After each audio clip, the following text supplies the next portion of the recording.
listening to the Ice Prep Podcast. Here's your hosts, Bryan and Pat.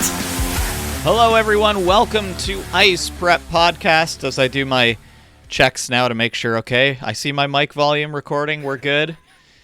We've had one of those episodes where you're like, what a great episode. And we listen back and we're like, Brian's mic did not record at all.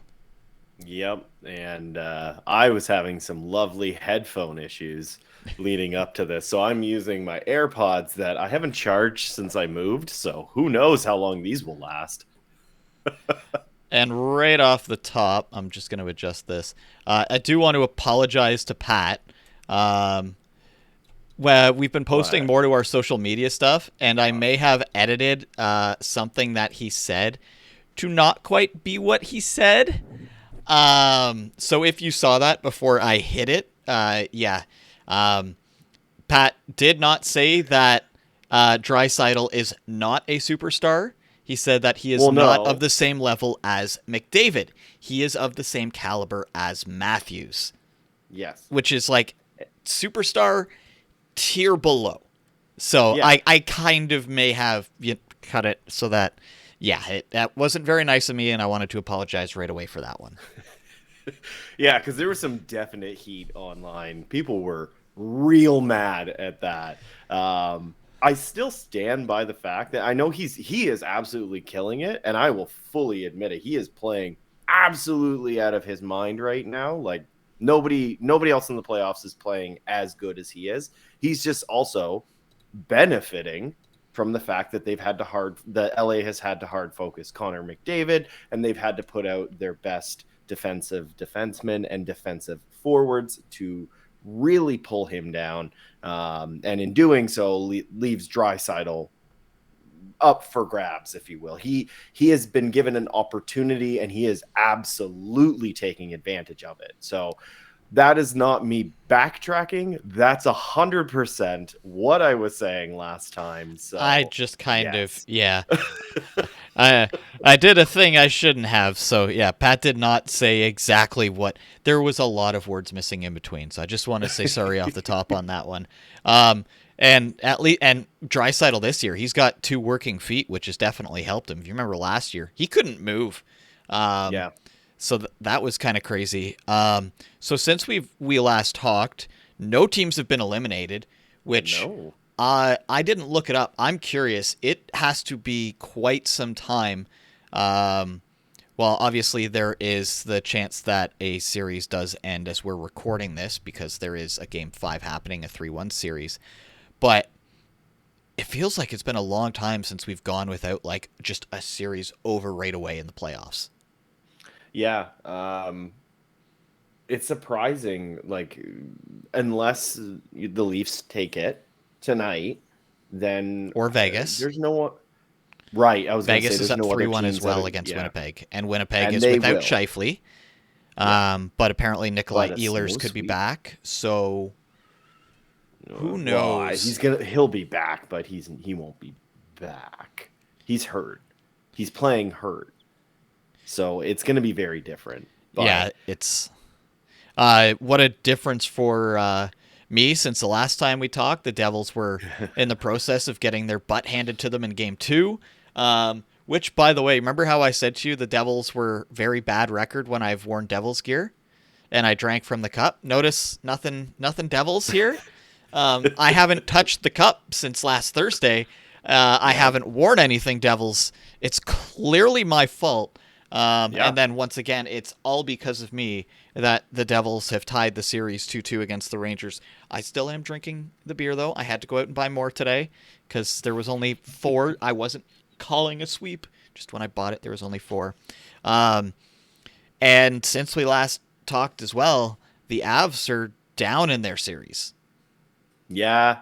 I mean, I kind of hinted at all of this during the season, especially like come January. Just wrap it. Just honestly throw in the towel. I'm not saying give up. I'm saying you guys are tired. When you think about the amount of extra effort the healthy guys have had to put in to carry this 75% AHL team to not only just to get into the playoffs, but like finish first in the division. I know that they've had, Makar came back for a game or two, and then, Lehkonen was in and then he was out, and same with Manson. And, they've had this up and down of all of these players. But like McKinnon and Rantanen and Comfer and Newhook and all of these players that have been called upon to push themselves to their limit, they are tired. They're exhausted. And now they have to play actual hockey. They have to play playoff hockey. They're so friggin' tired. And that game was a lot closer than it had any right to be last night, without Makar, obviously, but Seattle doesn't have their number one scorer, so it offsets. Colorado in that. has a better record without Makar. A substantially better record when Makar is out. Playoffs are a whole other beast, but yeah. And then I wanted to bring this one up. Not sure if you saw this. This one's kind of neat. Seattle 1 win away from being the second team to eliminate the reigning Stanley Cup champion in their first postseason appearance. You got to go back to 1926 with two teams that don't even exist anymore: the Montreal Maroons and the Victoria Cougars. So yeah, no, and I mean, good for them. Like, we kind of chatted about this, but I would much rather have the story of, oh, look at Seattle, they took down the Giants, if you even want to call them that. This is not the same team.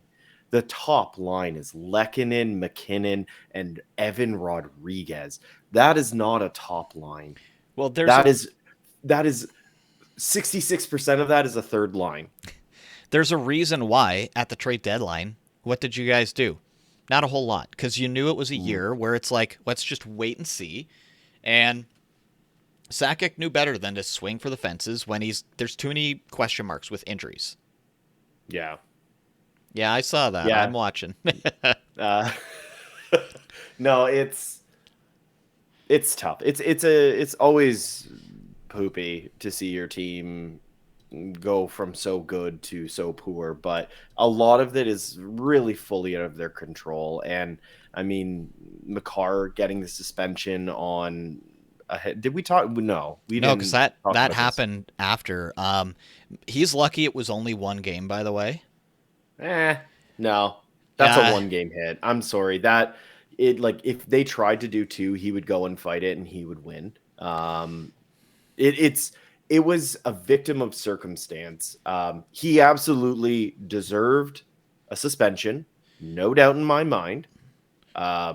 But I think one game is the correct call. You can see, if you watch it back, he's skating up, he's looking up, he sees where the puck is going, and he does the quick math in his head to assume that it's going to land in Jared McCann's feet. So he goes and he attacks the player, as you should if that's where the puck is landing. You go to the player that's about to touch the puck. So he hits him under the impression that the puck is going to be landing in his feet. Unfortunately, he put Makar lowered his head and focused on the player as the puck hit the net. Jared McCann saw the puck hit the net, and he released the tension in his body and then took the brunt of the hit. It is a full-blown victim of circumstance. Makar, that's interference. Absolutely, that is interference, and a bad one at that. So, yes, you deserve a one-game suspension. It's his first time doing something even remotely close to that. And it's a victim of circumstance, and I think that they saw that. And it's interference. It wasn't boarding. It wasn't charging. It wasn't anything that was I think that malicious. The refs got the call wrong in-game, though. I think when they brought that down to a 2-minute, that was the wrong call. He probably should have been out of the game for that hit. But what would it have been? You can't give a 5-minute major for interference. It should have been boarding. It wasn't boarding though. That's what it would end up being called, a 5-minute major. I think you can probably get a 5-minute major for interference. I'm sure that's possible. No, that's not one of the penalties. Then they change what it's called, because technically, yes, it was interference, but he's also boarding the player. That wasn't a board. Okay. No, that wasn't a board. Just because he hits him into the boards, every single hit into the boards is a boarding then. But that's not boarding. Oh, Brian's mad. No, yeah, so he got suspended for interference. So I Which is the believe right you call. can get an interference be a 5-minute call.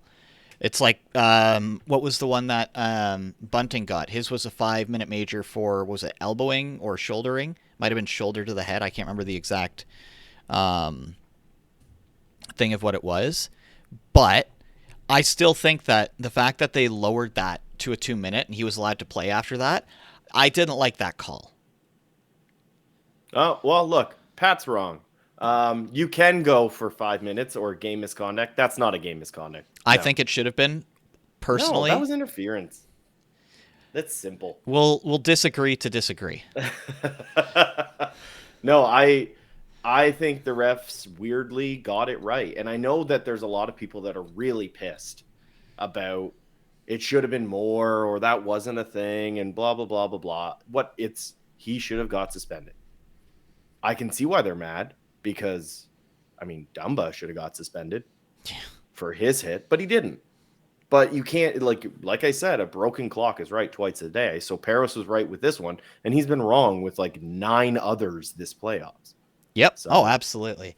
Yeah. So yeah. that's that. Kraken get the win last night. They have a chance to clinch at home, or the Avs can play spoiler, and then it goes back to Colorado. So that will be interesting there. Florida staves off elimination last night, which Pat was very unhappy about, just because you don't like Florida. Not necessarily the team, just like the state. Just the state. Which is funny because as if Pat had a choice between Tampa or Toronto, he'd still probably choose Tampa, but he did bet on Toronto to win the Cup.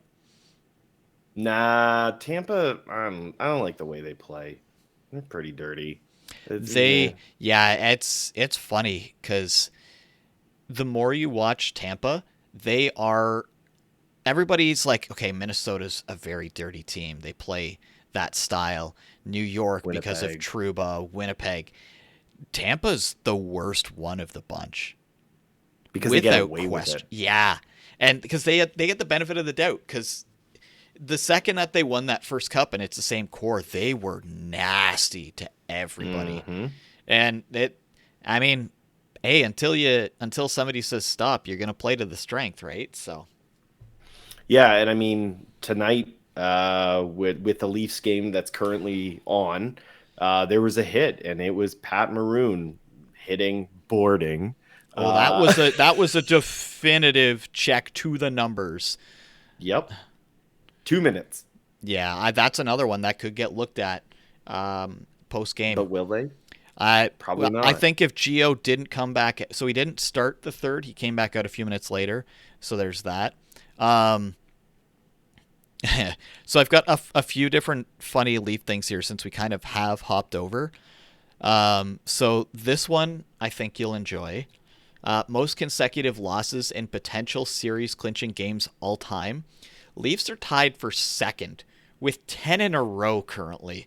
The Jets/Coyotes went 13 in a row between 1990 and 2012. Yeah, they so if if somehow the Leafs lose this series, they will tie the worst record in the NHL. I just feel for Leafs fans. I don't think that they can handle this anymore.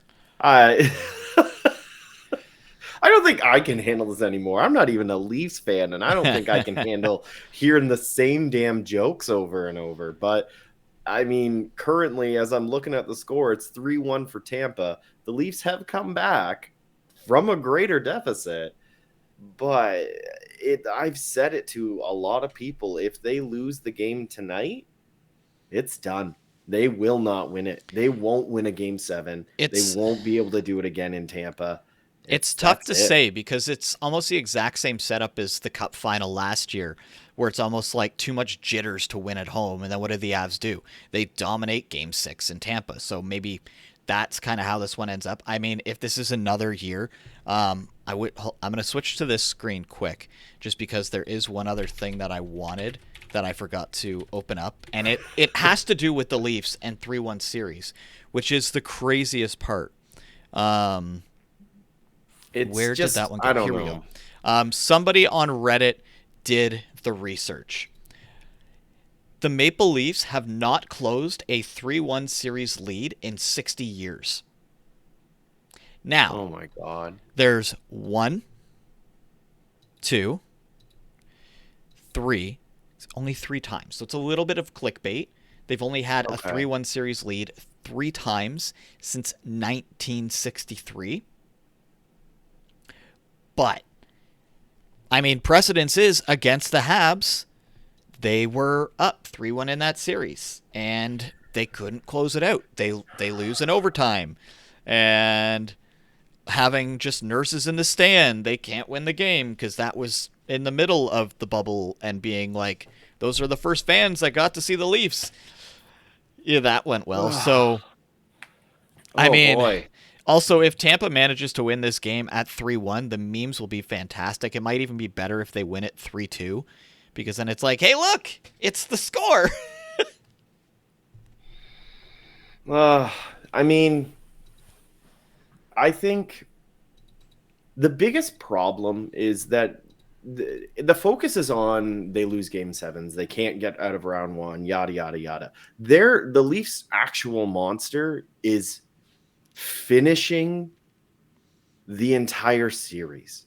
It's not the other team. It has nothing to do with the other team. No. Because they've done it against point, what? It's not. 4 different teams? So and it's a different coaching staff. It's a different management minus Shanahan. So it's like, what on earth? Where is like Bill Barreko's grandson hiding somewhere and they have to go find him to fix it, like the Tragically Hip song? Like, I don't know. Like, do they have to turn the grocery store back into Maple Leaf Gardens to try and win a series? I have no idea. Like, I'm like looking at the score and it's 3-1. Tampa was outplaying them for the most part. Tampa's outplayed them every game for the majority of the game. Even last game. Even last game when the Leafs came back, that was 6 minutes of good hockey by the Leafs. They were being outplayed like the rest of the game. So it's crazy. It's almost it's like the same type of thing as what's happening in the LA Edmonton series, except Edmonton has shown that they have the capability to close out a series. Yeah. Oh. Yeah, Leafs got one back as we're talking right now. Got one back. There we go. I called the meme, Pat. The 3-2 win for Tampa. It's not over yet. We'll put that at. Yeah. Let's go to Edmonton and the Kings. Okay. You segued into Edmonton and the Kings. I know we did lead off with that. Go ahead. Okay. There was a really, really disgusting story that came out from Game 4. And it had to do with a cancer survivor who was wearing an Evander Kane jersey, got spit on in the bathroom in L.A. A little girl. So she ended up meeting Evander Kane after Kane gave her a signed jersey. Since that happened and the post came out, Kings fans have flooded donations to this little girl, and good on the Kings on this one is that the team is flying her down. Not Edmonton, LA. They are going to treat her like royalty. This is an opposing fan. So that is well done, LA. That is how you do it.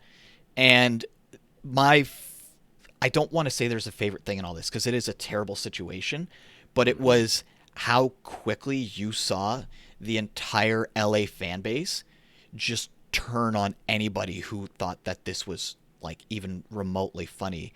That like I'm pretty sure there's people that are going to get run out of the building on Game 6 if they look at this little girl the wrong way.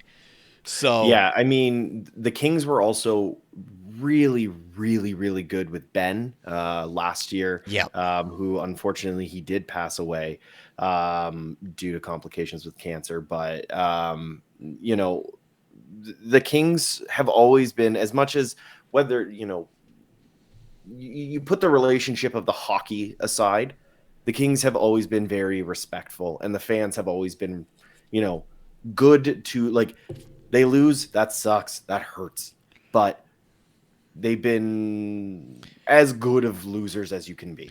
It shows don't judge a fan base by one idiot. And that's what typically happens, is that stories like this come out and everybody's like, LA fans are the worst. Look what they've done. And it's like, it's one person. Look at the good. It's the Mr. Rogers saying, look for the helpers. Yeah. The problem that I have, and actually this is where I was going to go to this point, was I'm so upset that that this happened. Outside of the fact of how absolutely disgusting that person is. But it's just, I was rooting for LA, and now I can't feel for it. I want them to get knocked out now. I'm sorry. As much as I don't want Evander Kane, I know he's trying real hard to reclaim his image and rebuild it and everything, and good on him. Like, I understand that, second chances are a real thing, but at the same time, show the receipts. Yeah, that's the other side of it. It's just like, you have to own up to what you've done, and he hasn't. So until he does that, I'm going to be like, cool, it's nice you're doing all that stuff. That's cool. But you still got to address this part. So I want Edmonton to knock LA out, unfortunately. But also, I'm glad that New Jersey didn't get Fiala. Whew! That guy sucks. He took everything that he learned in Minnesota and just was like, look what I can do. I can be terrible on every team. And by terrible, I mean mean and do really sketchy things that... Yeah, I'm glad we ended up with Timo Meier instead. He's been a great addition. Oilers won their last game 6-3. They're up 3-2 in the series. Next game goes Saturday. I don't think the Kings stand a chance in that game, if I'm being honest. They've held in, but they were forced to go off Korpisalo last game, and that's never a good thing. Not every series is going to have a new goalie come in and suddenly turn everything around. It's rare for that to happen. Yeah. Not every series is a Kira Schmid for the Devils. Yeah, it's unfortunate. You and I talked about this, of how, for both seasons, we've talked about how we're agents of chaos, or rather, we prefer not agents of chaos. We prefer the chaos within. We're not those weird guys posting Peaky Blinders things, being like, I'm dark and tormented. But Nirvana playing Batman makeup on, looking like Morgan Riley. No, we just like to see chaos in the NHL. We're going to see it in the free agency. It's going to be incredible. And I really, really, really, really wanted Edmonton to lose, because, Connor McDavid would lose it. Yeah. He'd be done. If they got knocked out, goodbye Edmonton. And that would feel wonderful. And then he'd go to another team and it would be... Yeah, it's Edmonton, for them, the way that they're playing and the way that they look. I mean, who knows this year? Everybody was like, there's going to be, this team's going to sweep, this team's going to dominate. There really hasn't quite been that. Like, yeah, the Bruins still have the 3-2 series lead. That was supposed to be over in 3. The Jets were supposed to have no business being in that series. Yeah, it's 3-1, but the games have been tight. Like, they're without their number one defenseman, who's probably second or third ballot for the Norris Trophy this year, in Josh Morrissey. So, yeah, it's been a crazy fun playoff series. So, like, all the series, I've watched more hockey than I thought I would.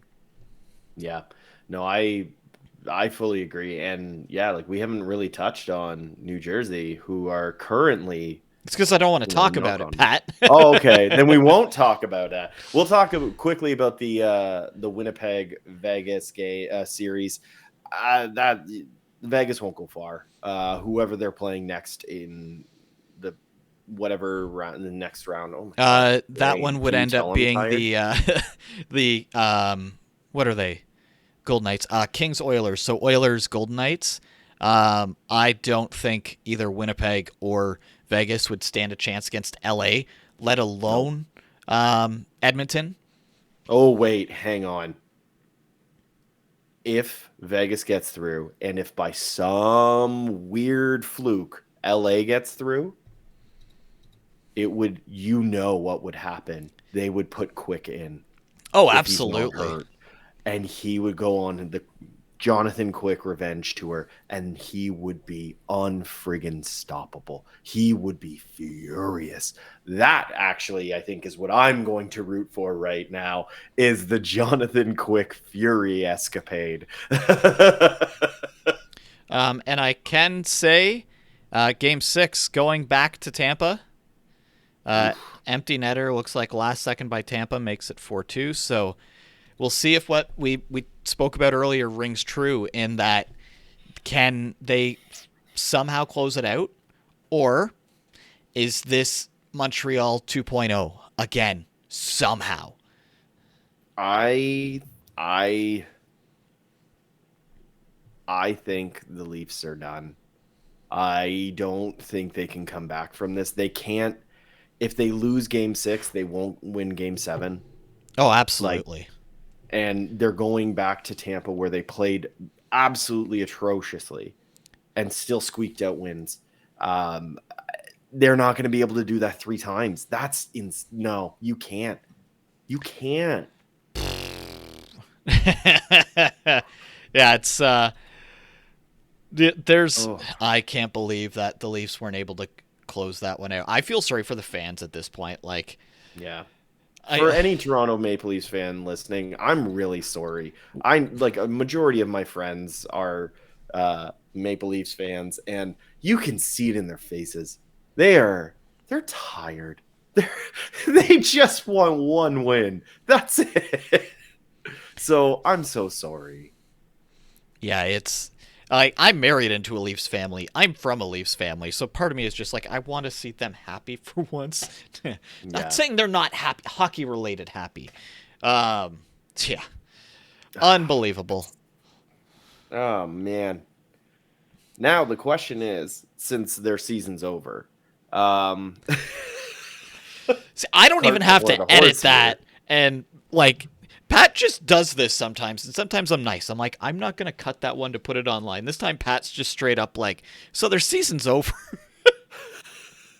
And I mean, make me eat my words. Absolutely. Come on, Toronto Maple Leafs. This is your challenge. Make me eat my stupid words. Like, plain and simple. I know that I'm very, like, there's 2 more games. Because, of course, there'll be 2 more games. Because it's the Toronto friggin' Maple Leafs. Of course there's 2 more games. Yeah. So, what are you going to do? Are you, like, what's the offseason going to be? Who's going? Yeah, Gone. Depending on who you talk to, some people are like, Keefe stays no matter what. If the Leafs blow a 3-1 series lead, which they have 2 more chances to win, that's the thing.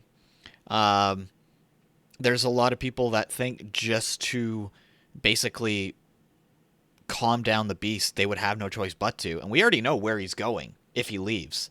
Like, the Fenway Group and Pittsburgh Penguins are very open. They're like, so you want to come work with us? You'll be like the president of hockey ops and the general manager. You don't have to report to anybody. Like, yeah, the suits, but like, this is your team.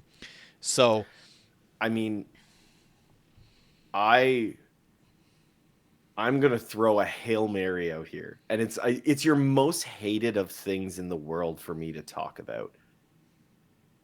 If Arizona wins the lottery and Toronto, Brian's eyes are immediately in the back of his head. I don't know why you think this is going to happen. It. Toronto sends Austin Matthews for the 1st-round draft pick to get Connor Bedard, because they're like, let's see if this kid can do it. Because this other kid can't.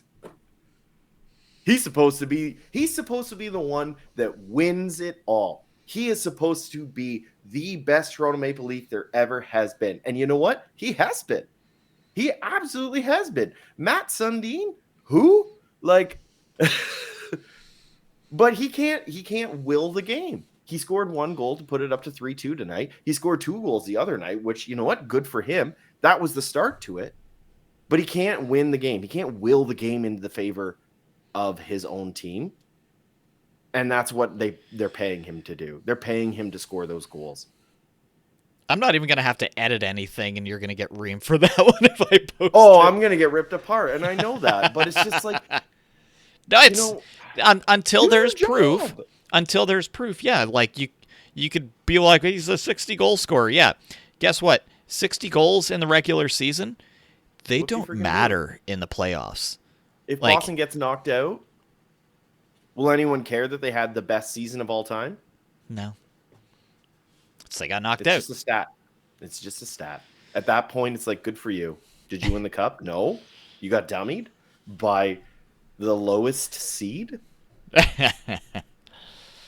I know I said we're going to move on from that. No talking about the Devils. I'm not going to talk really about the Devils. I just thought this one was kind of cool. Palat opened the scoring.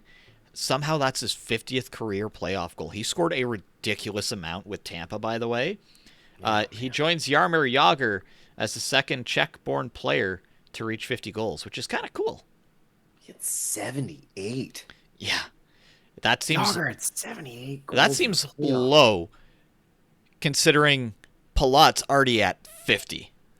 Well, he played so many times in the playoffs with Tampa. Well, with the Tampa run, the 3 years, it's close to what, like 60 plus 70 games? Yeah. So I mean, it makes sense. I mean, it's harder to score in the playoffs, but unless you're Palat, apparently. It's true. Good for him. That's awesome. Yeah, I saw that one. I was like, I want that one. That's a fun one. I was gonna pull up the I'll pull it up quick. The Money Puck. I love seeing this come out every single day. Pat doesn't like this one anymore. I mean, I know that I've said hang it up. I know I'm saying, just take the rest of the season off for cover. Get your 18th round draft or 18th placed first round draft pick. Pick a good, hopefully not defenseman.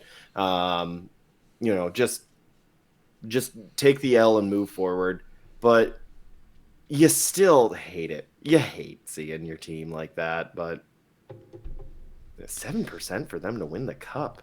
Yeah, Kraken have Edmonton 19.8. Kraken are better odds than quite a few teams. This Leaf one is going to drop way down. 92% that they were supposed to close it tonight. They definitely did not. So I enjoy seeing this come out. 92% they were going to close it. 92% chance of making it to the second round. Which would, in this case, because of tonight, be. Now, these odds will probably look more like a 77 22.9, which is the Dallas-Minnesota series. So it's a reason why it is the toughest trophy to win in all of sport. Yeah. I mean, the Dallas-Minnesota series, I'm so glad Ottinger got a shutout because I forgot about the wonderful graphic every single time he gets a shutout that people post. And it's I think it was Jason Robertson drew a picture of an otter in goalie pads because that's Ottinger's nickname. And they put a cowboy hat on him. And then underneath in handwritten notes, it says, "Do you think this is the face of mercy?" And, it's probably one of my favorite graphics in all of hockey Twitter. So I'm trying to find it, but I'm not sure if I'll be successful. But I think that one is going to be, or fingers crossed. Maybe I'm the jinx of all of this, but I think that one will be tied up next game. Minnesota's starting to come apart at the seams a little bit, and I mean they're over-indexing as it is. They're playing better. Yeah, so that. Yeah, that one for those watching, Jake Ottinger with his silly little goalie pads. I love that. It's so good. But yeah, I think Dallas will take this one easily. And then in the next round, if it's Colorado, if it's Seattle, good. They're going to crush them. Yeah, they will consume them. Dallas is scary. They scare the crap out of me. They're doing this all without Pavelski, who could be back next game. But if you're up 3-2, you might not play. It's so tough to say in that situation. Yeah, no, they've shown that they've grown as a team, especially Jason Robertson. I'm going to keep saying his Wyatt name because Johnson. nobody else is. Oof. Well, that's the thing. What a You great play for a player. team like a lot of West Coast players. Doesn't matter how good of a season you have. If there's somebody in the East that has one remotely close or a little bit better, then that's the focus. And then the only other series we haven't really touched on, Islanders and Canes. Isles, they crawled back in. It was looking like the Canes were going to close that one out 4-1 the other night. As I've said it to many people, and I get a lot of hate, especially from Leaf fans. I want to see every series go to Game 7. I want to see every single Game 7 go to overtime. That includes the Devils, by the way.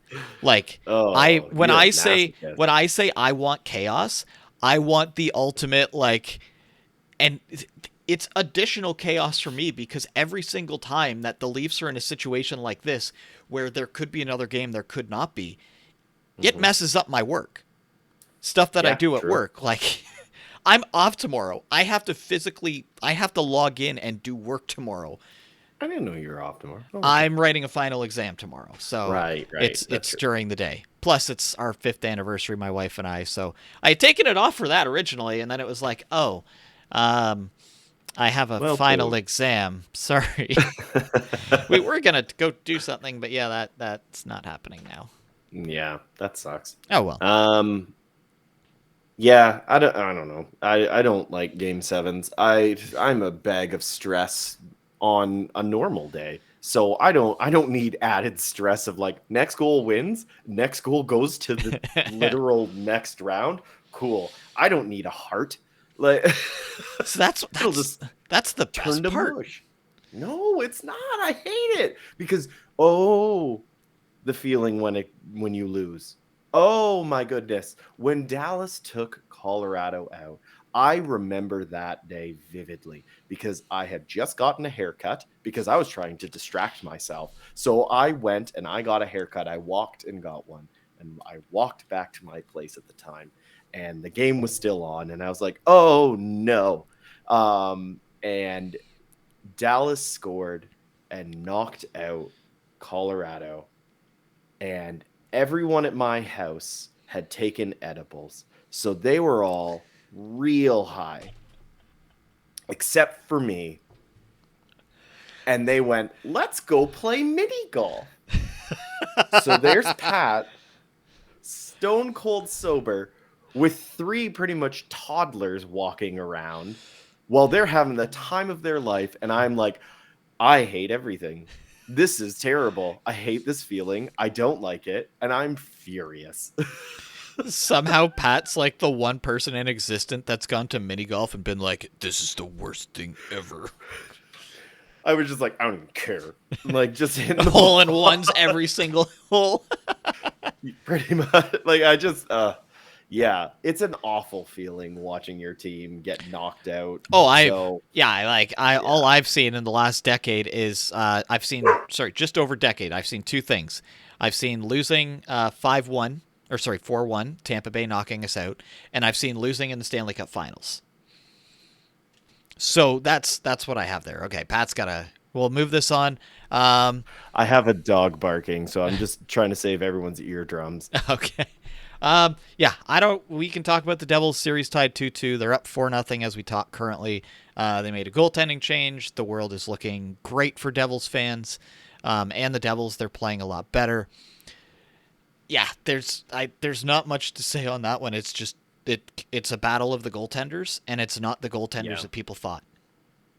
Yeah, I mean, you and I were kind of talking about this, and obviously the story that everyone's leading with is Akira Schmid. I don't know how to say his last name, but Schmid. Oh, okay, so we've been saying it wrong for a while. But yeah, like the story that people are leading with is this rookie coming in and playing out of his mind good, and he has been. But also the team in front of him has had a lot of shifting around. Ball is in BAHL for those that don't know. But yeah, so Kevin Ball is in. He is a rookie, I think. He's in his rookie Sophomore, year. I believe. Okay. Excuse me. He's been up and down a whole bunch. AHL, Yes. and like he's played a couple games when they needed him. He's played a couple games when they wanted to test him. And he's looked good, but they've just had depth in the defensive core. But like he's come up, they've made some line shifting, they've done all of these things. Lazar is in instead of Miles Wood. Well, Miles Wood got yeah. pulled. He shouldn't have been in game 2. I'm a big Miles Wood fan. I have a Miles Wood jersey.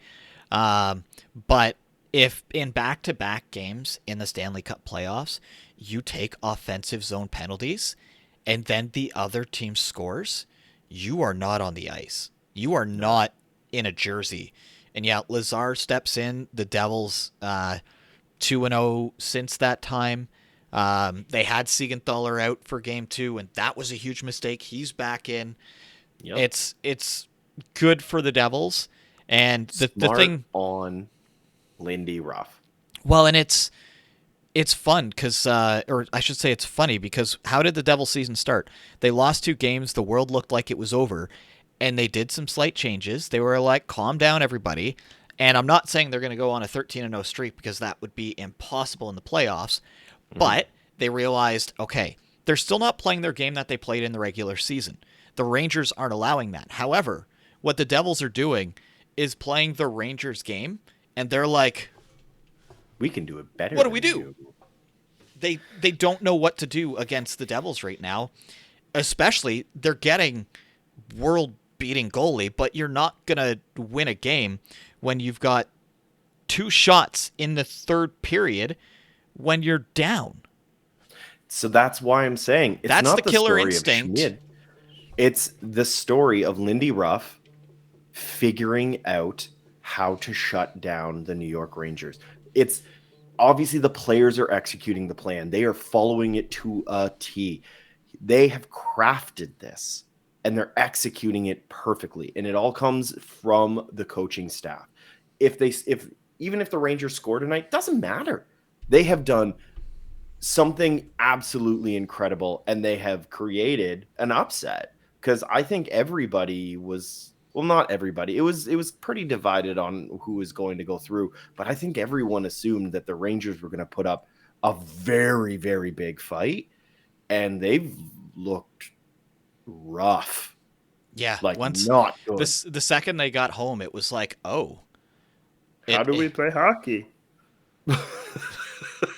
We want to play basketball. I don't know what that voice is or accent is, but you know. So if you saw me there, my wife just called. I had to hit hang up right away. I was like, "Still recording? What's up?" She goes, "Not my team." Oh no!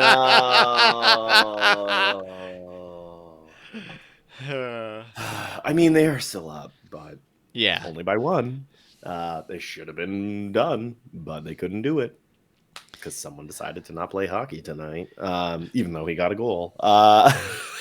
Hey, as I said, says the person whose team is literally imploding around themselves. I'm aware. This is like, I have no place to be saying all of this crap. I am throwing it around, and my team can barely skate. They're throwing tantrums on the ice. Yeah, it's that's why the playoffs are fun, though, because what happened in the regular season doesn't matter. What happened in the last game or the last games, they don't matter. Like that is one of those things that I can't remember who it's the Detroit coach, but he's been on the Sportsnet panel a lot, and he's opened my eyes a lot to things that are like, it's the fan narrative that doesn't exist because fans are always like, oh, momentum going into the next game. It's like the players don't even care what happened in the last period. No. So like it's the previous games. The previous games are great for a story. They don't matter to the players. It's like unless you're the Leafs, I guess, because they can't string together 3 wins in a row. Oh, wait, they can, just not when it matters. Yeah. They can totally do that in the regular season. And then when it comes to They've already playoffs, done they're it in the just like, playoffs. "Oh, They no." won Oh, 3 yeah, in a that's row. true. But you don't need to win 3 in a row. You need to win 4. Yeah, you got to win 4 of 7, and they've got 2 more shots. So we'll see what happens there. It's looking. I think I'm safe at this point to say the Devils are going to win this game. There's like 40 seconds left. They're up 4-0. Unexpected Eric Hulla with 2 goals in the game. Look out! Here comes Eric Hulla. Yeah, I mean, Mazel tov to Hazel. Oh my God, Hulla my with a brain. 3-point night, and Jack Hughes left off the score sheet. Well, He's not going sometimes to you do. just gotta let Hey, one shot on goal. Woo. That's the thing, though. It's that's what you want to see, though.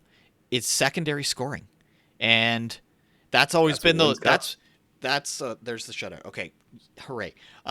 That's what wins cups, and that's what's always been Toronto's issue is that their secondary scoring was there, their stars weren't, and then sometimes it swaps, and it's like, hey, who knows? We'll see what happens. The next game for Rangers and Devils and Leafs and Tampa both on Saturday.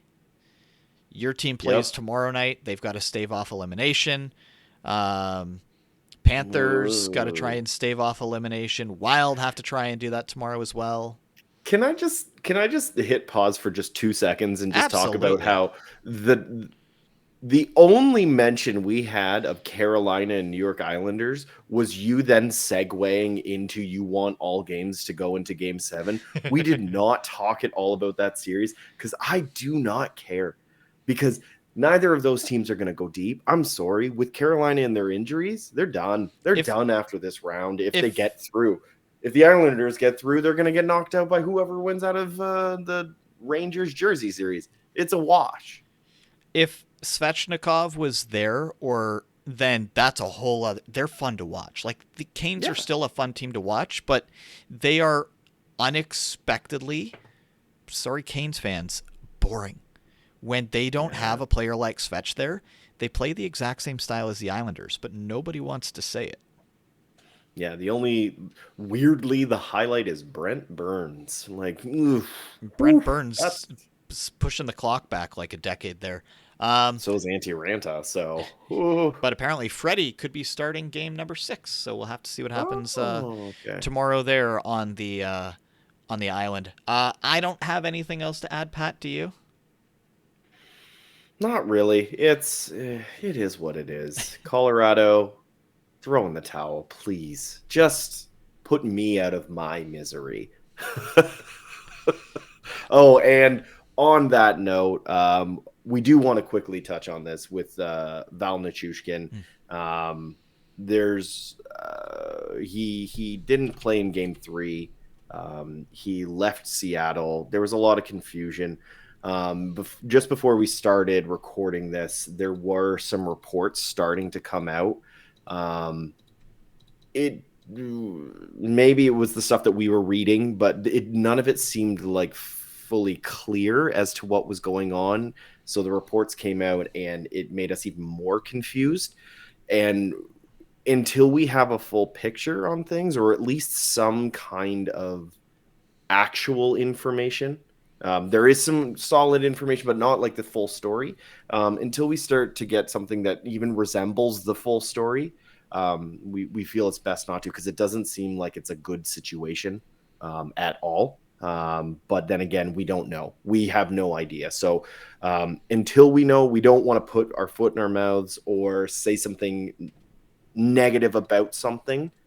And then have to retract statements or whatever it may be, or even defend and then retract that. So we're going to wait until more news comes out, and then most likely we will discuss that. But just in case you were wondering why that was not brought up, it was simply because the news is a little muddy at the moment and we're not sure. So that is why. Yes. Bryan, what's your game of the week? No, I'm kidding. And I can say that by the time we do our next episode, we will be in round 2, because all game 7s will wrap up as of May 1st.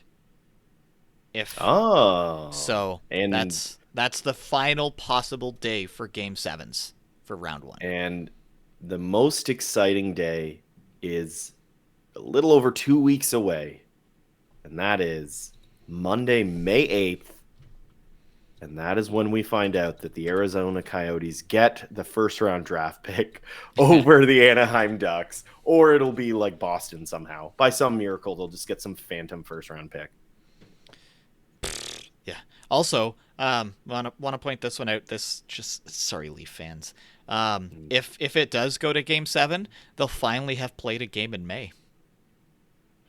Oh, Brian. That's so mean. That's so mean. True, but mean. Sorry, Ned. On that note, I think we should say goodbye. Yeah, probs. You know what? Just to add to the fun, I tweeted this on April 25th, so this was a few days ago, by the way. How insane would it be if the Leafs lost the next 2 games and went up 4-1 in Game 7 against Tampa Bay?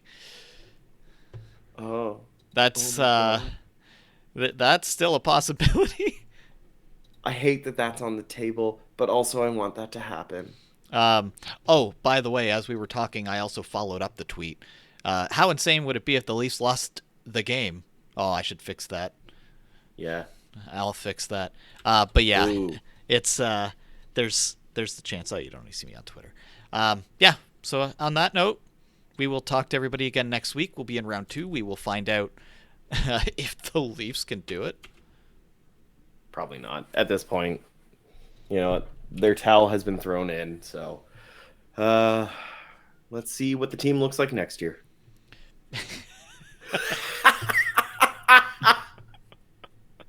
I'm the worst. That was mean, Pat. And you called me mean.